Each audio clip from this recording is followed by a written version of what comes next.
Hello, everyone. My name is Marlon Brown, one of the Drunken Monks, and what you're about to see is a wonderful collaboration that we had a chance to do with our friends over at Baby Kumi Podcast. What's up there, Francesco? What's going on? So what y'all about to see is part 2 of a conversation that happened between myself, Francesco, and 4 of the hospitality industry's leading voices when it comes to what's going on the island of Curacao. You can check part 1 over at the Baby Kumi Podcast, link in the description below. And part 2 is about to come. Now, I will say this much though. Please, we are guerrilla podcasters. We didn't quite get it right the first time, and there's a little bit of audio distortion, so forgive us for that. But if you can look past that, I can guarantee you that the conversation was really cool.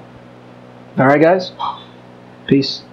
You are now listening to the Drunken Monks Podcast. Ladies and gentlemen, welcome back. My name is Marlon Brown. I'm Francesco. And I am the Drunken Monks. This is what it is, boys. Woo! Okay, so apparently we have a collaboration going on here this evening, this afternoon, this night. We got 4 of Curaçao's finest when it comes to hospitality. We got our senior. I'm dropping. Luke is dropping his heavy mic drop. Mic drop, but not in a good way, apparently. We have Fabian and we have Blum of the Pacaya Society, definitely when it comes to coffee, when it comes to good drinks in Peter May. Francesco is right next to me, of course, as you can tell. Hopefully that, the whole the whole mic thing doesn't create a bush that doesn't see us anymore. But yeah, guys, we are back, and what we're doing is that we're having a bit of a roundtable discussion with the boys. We're tasting whiskey, we're tasting rum, we're drinking regret and Satanism apparently to get this place started. Boys, cheers. Cheers. To hell with it. Cheers, boys.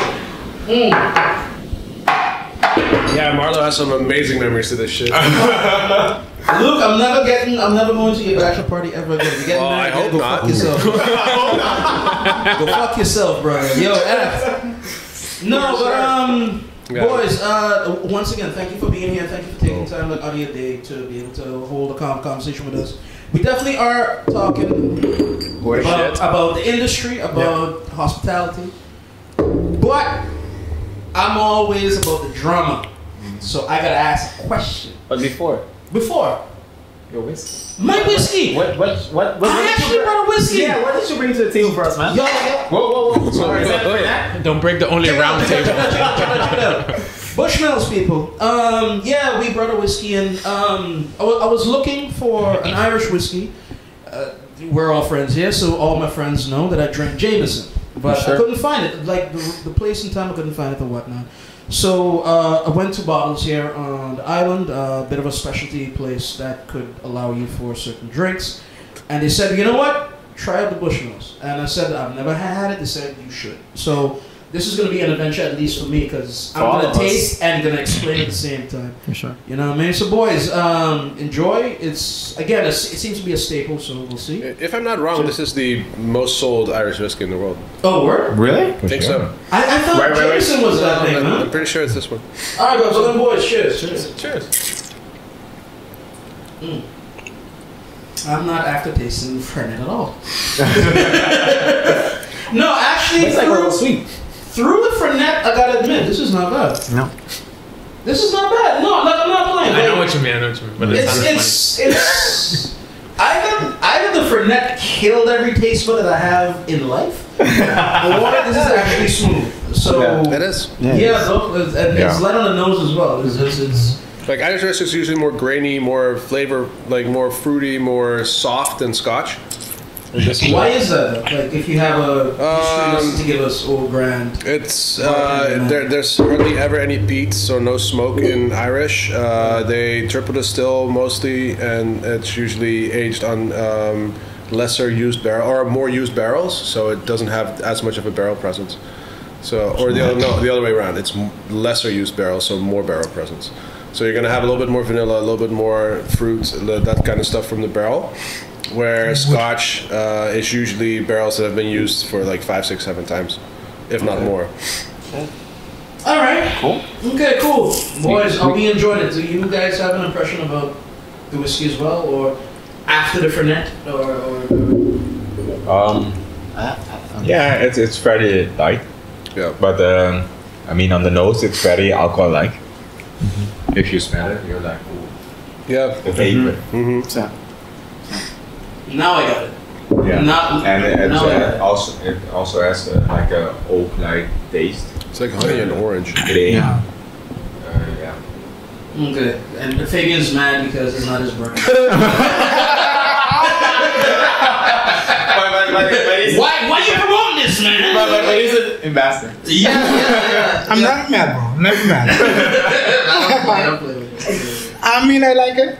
I like the nose. I like the taste. It has some like tickly feeling. I don't know what it is. COVID.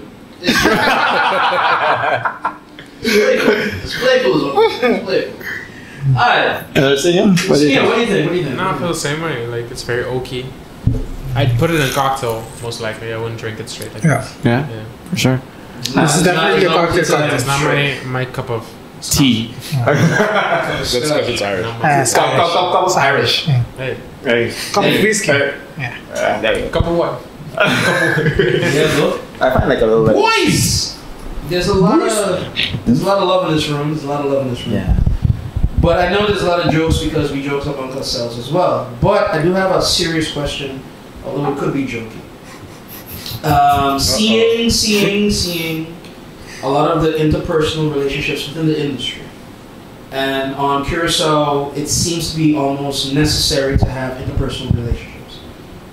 Is there ego? Is there competition even amongst your friends? Because you're an artist first, right? So do you think yourself the best and he's not, and whatnot? Are there competitions? Are there like little rivalries? Are you a mixologist? I mean, yes. Architect, bro. Call back. I still hate Luke because I can't work faster than him.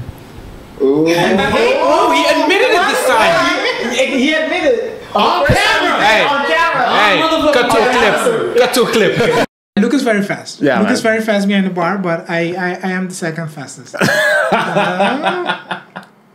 If we put two Carlos bar stations next to each other, it's gonna be a good competition. It's gonna be a good competition. I think we gotta make that shit happen. I know he's faster. But I'm gonna break my arms to do it better than him. I'm gonna do everything possible. I don't know what, but I'm gonna do everything in my power to be more faster than him. Let's go back to the clip. Okay. First, for those that don't know, there is a relationship between you and Luke in the Sinvon. We used to be lovers. It's fine. Let's put it out there. We're out of the closet. He got married and He said his name. Fucking mouth. What's that in the sacrament? It's complicated. No, but alright, but you apprenticed on Luke for like a bit, and you learned some of the game from Luke and from Evaldo. Let's pick up Evaldo too as well. Fuck yeah. And from that, your journey took a big steep. it was here and this was Alright, but you don't like that he does something better than you. So. I mean, I've always heard that I'm like the fastest bartender that everybody has ever known. Right. Like I've only heard it a few times. I'm You like, just believe okay. I'm the fastest, but He's just fast. Apparently. I'm a drink, man. Jesus. working with him, I was like, oh fuck. I mean, there's one caveat there. Like, you have to know the bar too. Like, I remember 2 months ago when we did Punch, no, 3 months, and I was behind this bar. That was fun. That was a fun night. That's That was a fucking good funny. night. I didn't know what the fuck I was doing because I didn't know your specs. I didn't know how you made your classics, like any of that shit. I didn't know where anything was. I just stepped in. I mean, I wasn't sober like, at all. Yeah. Daiquiri. I mean, it was fun as fuck. Don't get me wrong, but like that was not my brightest moment. Nah, but I mean, being fast is one, but being fast and efficient and clean and always like He's always fast. consistent. But then you're like, where did this mess come from? Yeah. Not in my bar. Jack, Kobe, bro. Jack. Kobe's your bar. I'll jump in and make a few drinks. Yeah, no, fuck it. But no. I mean, there's clean and there's organized, right? Yeah. So that's my main thing. Like at Luke's too. Like we were working efficient, we were fast. Everything goes back in the same spot because you have to be able to like blind grab your shit. Yeah. Not when you're working with a father. No. I mean, No. not with father. Sorry, Evaldo. Sorry, man. We love you, but we had other salads. Somebody I posted love shit this to guy. his socials one time. Like the thing with the father is like he's a great guest bartender, like guest host. No joke. He's a great No host. joke. Yeah. Without Evaldo, Luke's would not have been a success. I will say that every single time I get the chance. Like this guy was such a big part of, especially the first 6 months of getting that place off the ground. His energy, his personality, his music style, Yeah. 100%. Yeah. Like this guy made my like nerdy bar obsession into an actual product. Yeah. Right? No, 100%. But Like, were you jealous of him? Because that No. was my first question. No. Were you ever jealous No. of the fact that he did this better than you? no, because That's your partner, but still. you complete towards a He goal, made, right? He made it complete. Exactly. Like Like, Evaldo he- was the energy, he was the music, he was the outgoing person. I was the one behind the scenes doing all the shit, working the long ass hours, doing all the recipes. He didn't know a fucking recipe. Like he would step behind the bar after a year and still didn't know the recipe. Yeah. But still, he'd make the drink. People would like it because Yeah. like Yeah. he knows his fucking balance and shit like that, right? Right. So. I mean, every bartender has his own style, and he had a very outgoing, like people style. focused style. And People love him. Oh, 100%. Yeah, for sure. No, he was fantastic. Yeah. And then we got Kevin, and Kevin was kind of like the same as me, like the recipes, the protocols, the procedures. And you were like a happy medium between that. Like you have the personality, but you also have the efficiency, right? So for me, it's just really cool. Like sometimes I'm like, okay, I'm just like running a restaurant, and everybody else doing the cool shit, but. I mean, you work with me. Like I've had my hand in a lot of the places here, and that's just really fucking cool. Yeah. for Right. sure. And that's probably a bigger compliment than having a good place by yourself. Yeah. And I think a lot of people that are in this industry and that have run their own places and have had their people like that they've mentored, like Yeah. that's a big thing. Like Riley is one of those guys too. For sure. Like he never really worked with us except for a few shifts, but like he picked it up really quick, and he's also someone who really grabs that energy and does something with it, Yeah, right? So for sure. Like it's it's not jealousy, it's more like I'm proud of that person for doing what the fuck they're doing, right? And it's like proof that you can do it on the island. Yeah. Proof that Fair. you can go further, you can do something else. You can Without leaving the island also. Yeah. exactly. Like that was like the Like me and you, for especially like. Like We the last competed one. each other. Luke filmed and us, then we like- worked. Yeah, that was so cute. Luke was like a proud dad. Like You mean last week? Wait a minute. Wait a minute. Okay, so to my co-host and to you, coming up as the new generation of hospitality guys, what's your feeling about being a part of this movement? What's your feeling about being a part it's of honestly, it's like an honor. It's Yeah, like for sure. I love doing what I do, and I love seeing other people the same. Like if I have somebody that's as passionate as me, it makes me work harder. Yeah. So like I won't see Jessica and be like, if I'm jealous, it's like a jealousy of I should do better.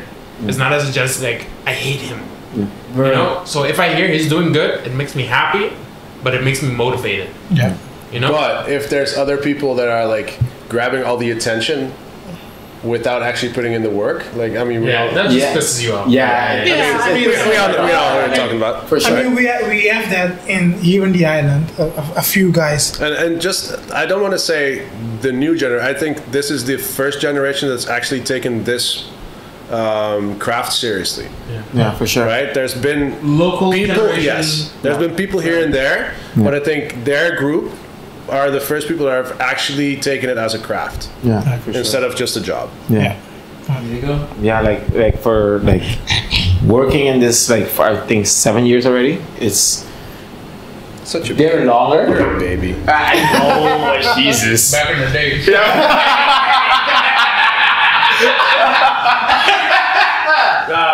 We had a 17-year-old food runner talking about another guy like, I know him from back in the day. Like, bro, I have underwear over there. Well, there's some holes in it. Only everywhere. Yeah. No man, but yeah, No, it's but always 7 like years of the business. yeah, 7 years is business. Like it's you from looking from the start until now. Right. Is such like a big gap that you wouldn't imagine how. far we came. Yeah, for sure. And how many times are like I was like fuck this shit, like for real.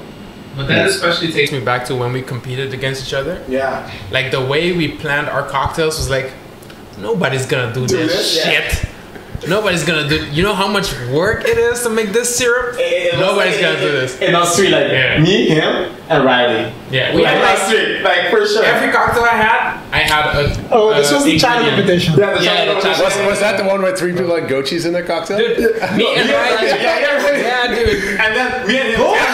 Tamarind, Kenepa. Dude, Yeah, everything. Wait a minute. Everything. Goat cheese Yes, in sir. a cocktail? Yes, sir. Could you speak on that, please? So like the main challenge was to use stuff locally. Yeah. So for me, my cocktail can start from anywhere. So like I had the name first, and I was like, how do I make this into a drink? What was the So name? my name was Cherry de Bebolo. So that's something local people say all the time. It's like it's a saying. So I thought a bolo, cheesecake. Everybody loves cheesecake, cheese.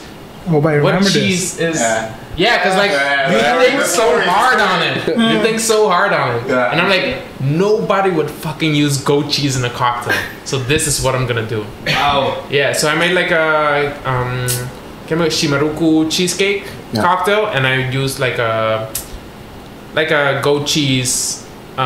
What was it? Like a slachrom, like a foam on top. Yeah, like whipping cream. Like Whipping cream. It was delicious. It was nice. It was awesome. Everybody was impressed.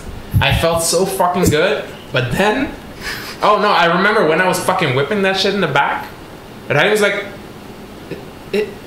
is that goat cheese? Like he was as shocked as I was when I saw him present his. I was like, is that goat cheese?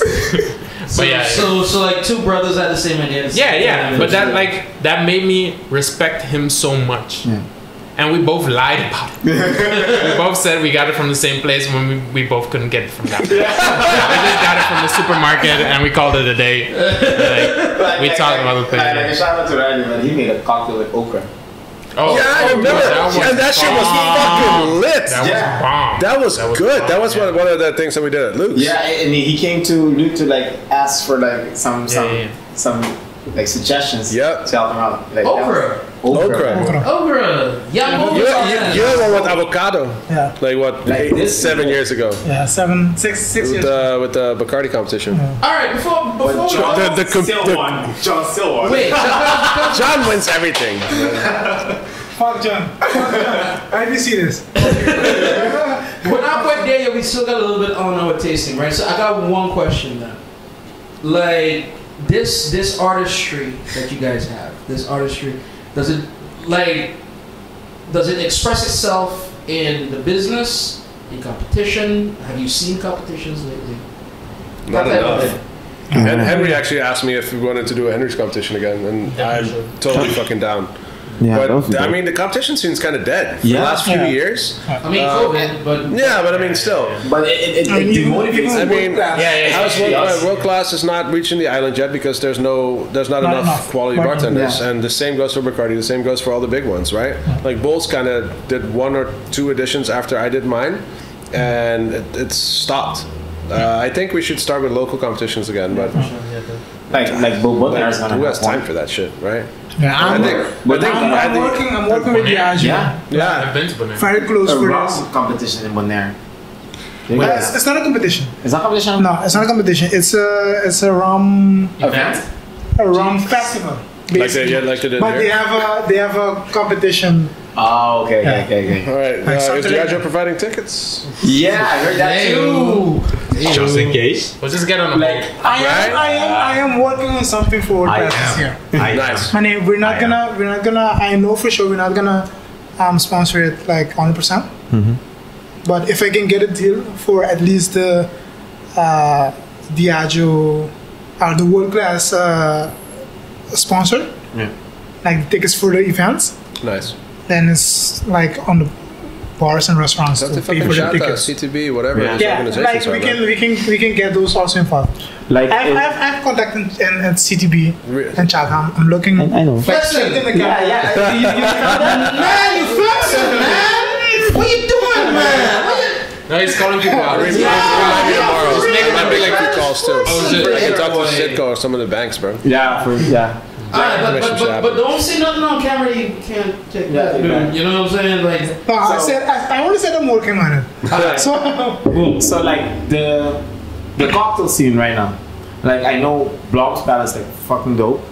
He has like a different type of palette, like Blom and Luke, and I really flavor forward is what yeah, it's called. yeah. Flavor They know like exactly what to say, and at a time for me it's annoying, and I was like, yeah, that's album. Like I taste that too, but yeah. After they said it, but Blom and Luke, like for the cocktail scene right now on the island, how do you guys feel it or seeing it becoming into?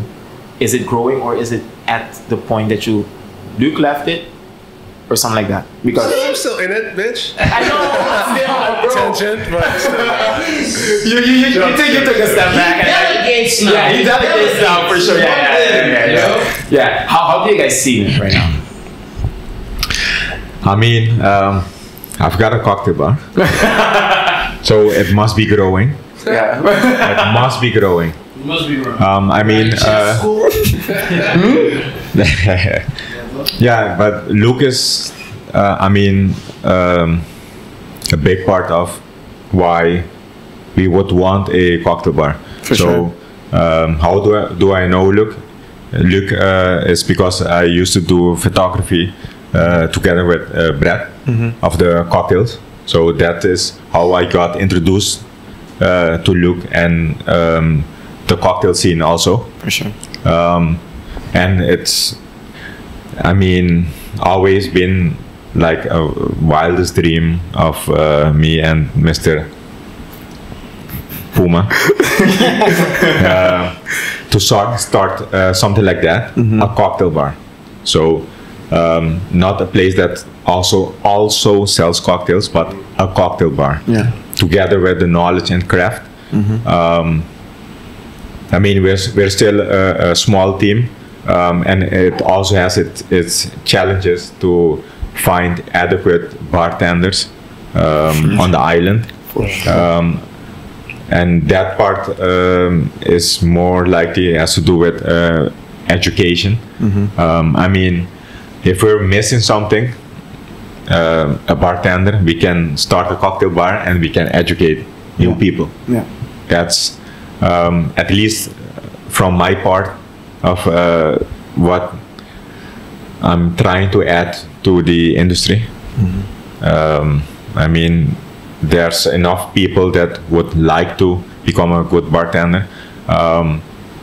You guys also learned a lot from the Luke himself.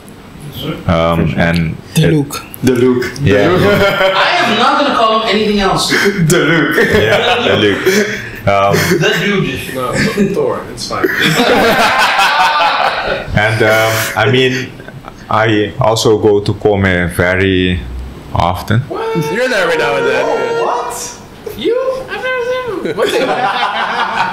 You are called out, man. Dude, they Don't pulled ever out. sit at bar one. 101. Yeah. 101. So I mean, and it's also very nice to see him in the process.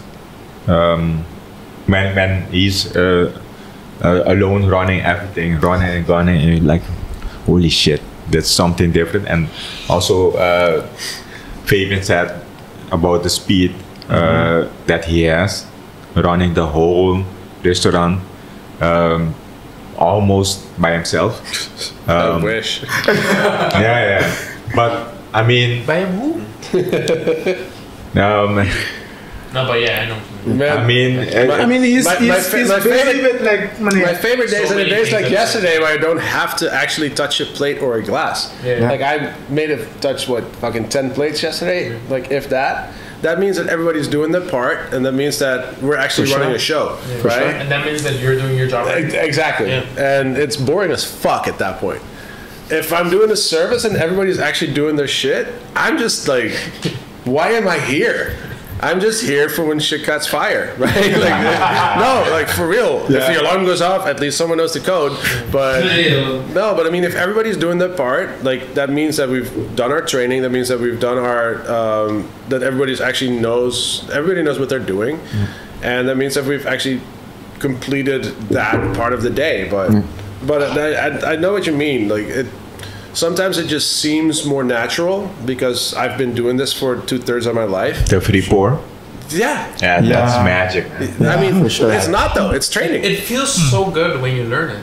Free Like, pour when you is start free pouring, so you're like, I'm the man. I don't need anybody to tell me. right. So shout out to Tobin. Tobin is a guy who runs Bar Magic in Vegas, and he's like a consultant on a lot of businesses. He was at Come at least 6-7 years ago. Just for drinks on a layover here. He's a legendary flair bartender. And I mean, we kept in touch. We talk to each other every now and then. He is a big proponent of like technical free pouring, which means you're just not just doing shit, but you're actually doing free pouring to be more efficient than using jiggers. And anything bigger than a 1/4 ounce, you can free pour. Right? If you know your timing, if you know how to handle your bottles, and it's all training. It's training, it's repetition, it's like doing it 1,000 times. Yeah. And at a certain point, you know how to jigger a syrup, or how to free pour a syrup, how to free pour a thick syrup, how to free pour a liquor, like all that kind of shit. And it's more technical than anything else. And it just takes time to learn. Yeah. Try and error. Yeah, but once you got it, Yeah. you Get won't. your reps in. Yeah, for sure. but it's like it's literally like the stupid saying, like riding a bike. Once you got it, you got it. You have to train yourself every now and then, like just like Just double check. do shit. Yeah. But we do it at the bar every now and then when like new bartenders are like, oh, let me just like. Is that a quarter? I'm like, all right, look, let me show you. Bop, bop, bop, bop, bop, and they're usually all on point. Yeah. Sometimes when they're not, I kick myself. But it's fun. Yeah, it's for sure. one of those fun challenges where you're just like challenging yourself. Like, do I still have it? Like, could I still work a full shift behind the bar? Like, not like a star tender come in, don't clean, all that kind of shit. But like every now and then when he calls in sick, I'm like, you know what? Fuck yes, I can get the bartender again. Yeah, just don't see that as encouraging.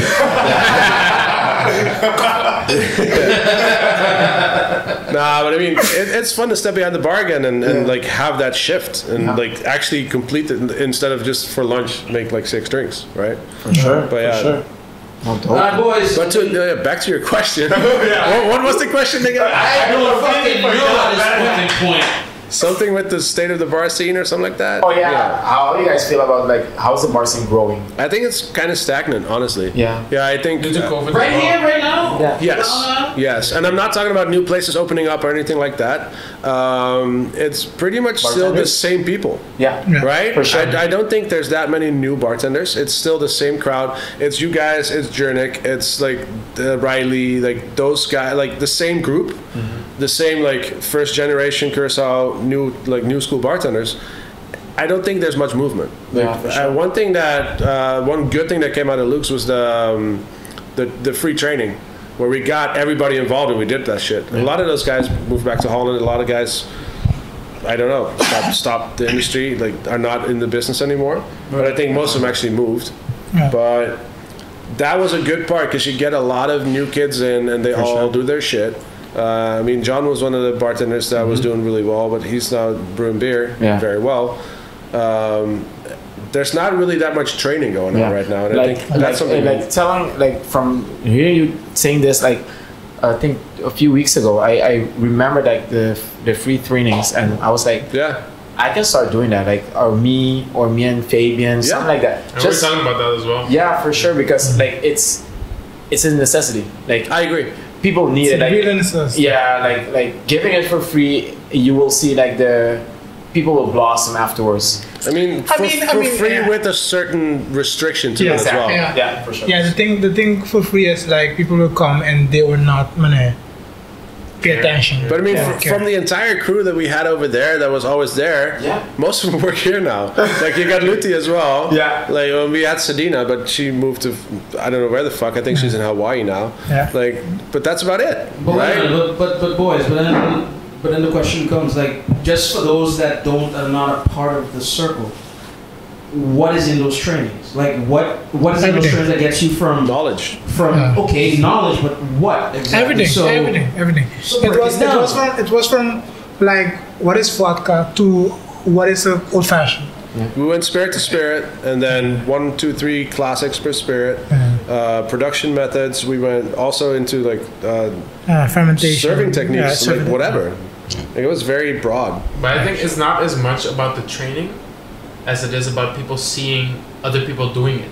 Sure. So like when they see you guys doing that and talking about shit, they're like, there's so much to learn. Yeah. It's not and just they a go job. online and they're like, oh shit, I can learn all this shit myself. But the problem is, not to cut your word, right now as I'm going to other places to get whatever drink, I mean, it can be whiskey, soda or something, and but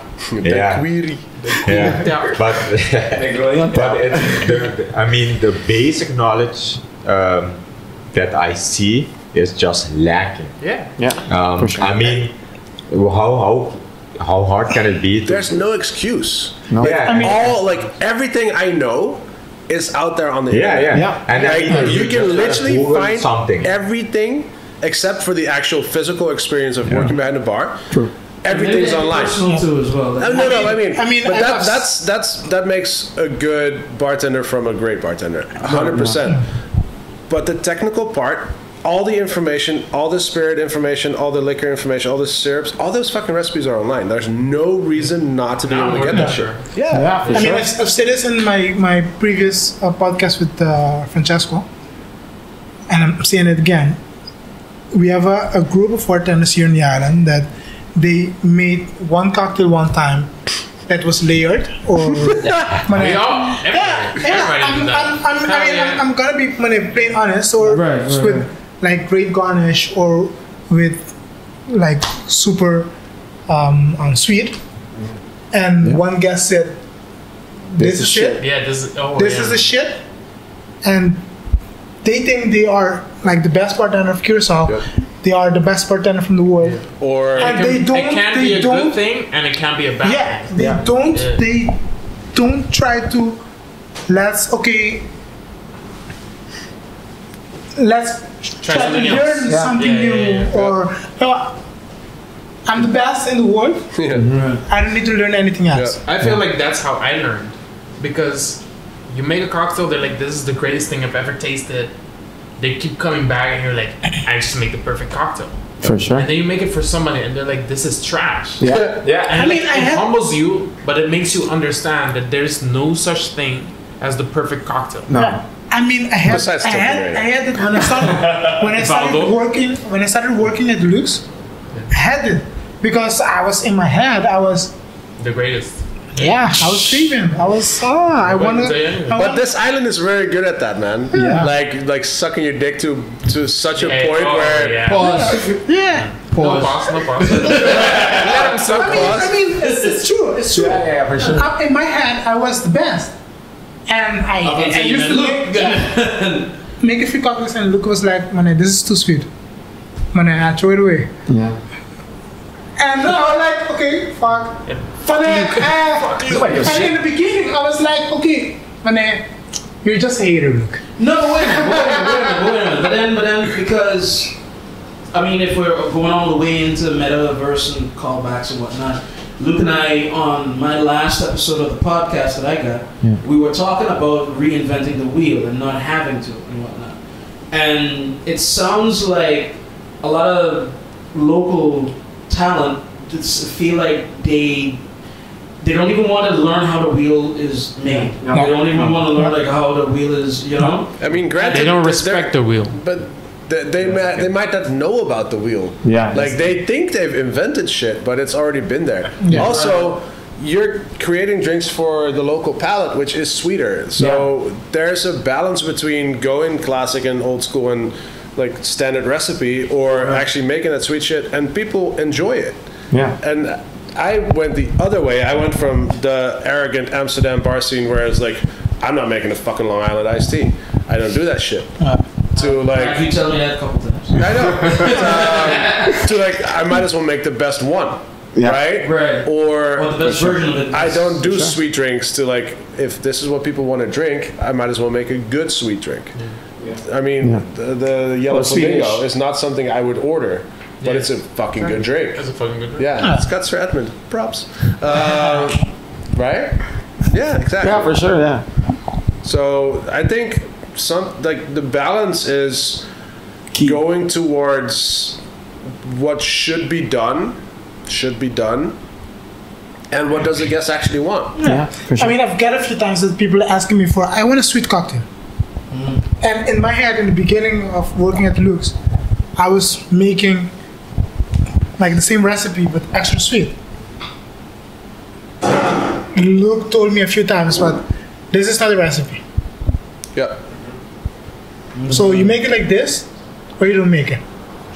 And I was like, okay, boom, let's make it like how the recipe is supposed to be. And it's perfectly balanced. And 9 of the 10 times we give it to the guest, they're like, oh, this is good. So people don't know what they want, or they think they want like a fruit punch or a very sweet cocktail. But was it okay? But then there's a follow up on that, then, basically, because you said that you were asked to make a sweet cocktail, and in making the sweet cocktail, your expectation is, oh, it's local, so I have to do this way. yeah. In talking it out with Luke, and he's putting his foot down, like, no, this is the recipe, and then seeing the result of that.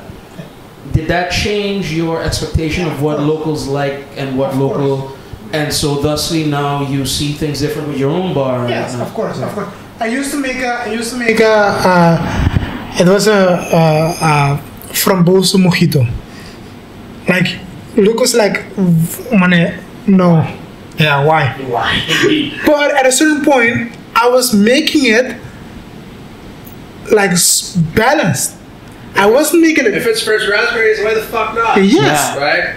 Yes. So, you're still making like what the people want, a strawberry mojito or a sweet passion fruit drink. Mojito in general, right? A lot of people, a lot of bartenders are like, it's a terrible drink. I don't want to make it. I don't make mojitos. Yeah. It's a fucking good drink. Yeah, for sure. If it's made properly drink. and balanced, it's a fucking good drink. Yeah. Dude, the interplay between lime and mint is just ridiculous. Yeah. It's good, But, sweet, but sour. you find a way. The balance is the key. Yeah. Yeah, for sure. I mean, Francesco makes a great mojito for the weekend in a cup. He's embarrassed. I mean, yeah. But that is something I like to drink when it's very light, when it's hot. I remember outside. Amsterdam, like around 2010, when I got back from the US, Fijoa, one of my favorite bars. Joa. Yeah. Ricky Welker, like they wouldn't make, like they would make mojitos. They were one of the few bars that would actually enjoy making it because they knew they were making it well. Yeah. Yeah, and I remember when Ben Warren just started there, and he was carrying a tray of mojitos that took like at least 15 minutes to make to a table, and someone knocked it over, and this guy was just like, Yeah. You gotta "Fuck my life." Like, make the entire fucking tray again. But also regarding a mojito, I mean, there must be, let's say, a basic standard to make a mojito somewhere. But I mean, if you know flavors of the alcohols, you can also challenge yourself to make something with a different flavor. As let's say, me and Francesco and me challenge ourselves. Hey, why don't we try like a mojito with agricole? It's a totally different flavor, and that's the way I request my mojito when he's like a mint cut green. Yeah.